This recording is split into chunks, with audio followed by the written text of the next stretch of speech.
The earlier studies of ripretinib are actually quite interesting.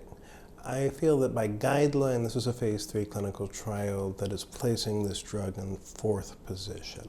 But the earlier data show there's actually activity of this drug that's actually even better if you use it in earlier lines. And so I think there's more studies needed, because I think over time now that we should get an approved drug based on the data from this phase 3 trial, that as it moves up in treatment and up by study, we may find that by mechanism of action, by how this drug works, it may be a much better second-line drug.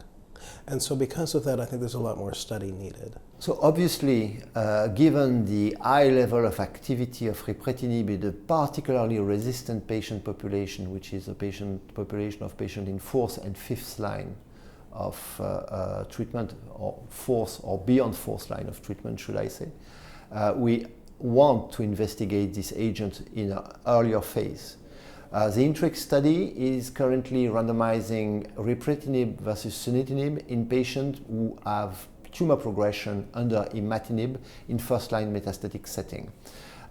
This is particularly attractive to test this agent in this phase for several reasons.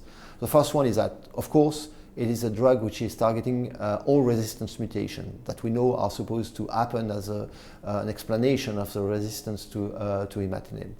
The second one is that the safety profile of ripretinib is quite favorable from what we have seen in the phase 1 and in the Invictus study. So as compared to a drug which is sometimes a bit difficult to handle, such as sunitinib, it should be something very much of interest also to look at patient tolerance and compare patient tolerance. Also, it could be something very worthwhile exploring to put pressure on the tumor cells at a moment where the resistant mutations are just starting to emerge. So an early treatment of this biological mechanism of resistance is particularly attractive. So this Intrigue randomized phase 3 study, which is currently being performed and is accruing, will be able to address the question whether this new generation of TKI is able to do better in terms of efficacy and better in terms of safety as compared to the classical treatment of GIST right now for imatinib-resistant patients. We are very much looking forward to the completion of this trial. So I'm hoping that based on the earlier data of how ripretinib used earlier line actually has better activity, that this new study will actually allow us to move it from a 4th line position, potentially earlier, because if we can figure out the right sequencing of the drugs that we're using, we may be able to push overall survival.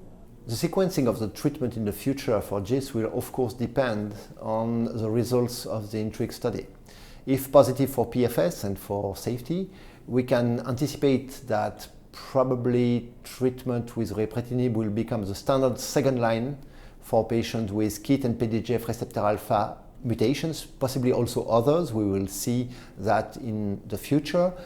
What it will be of importance here that is probably the utility of a second generation of TKI targeting all mutation will be to avoid the emergence of subsequent mutations which are known to cause the progression and death of this patient. So, of course, this is speculative, and this depends on the nature of the results which are going to be observed, both for progression-free response and overall survival. But we can probably anticipate that ripretinib will be, in this case, widely used for the second-line treatment and probably will replace sunitinib if very positive.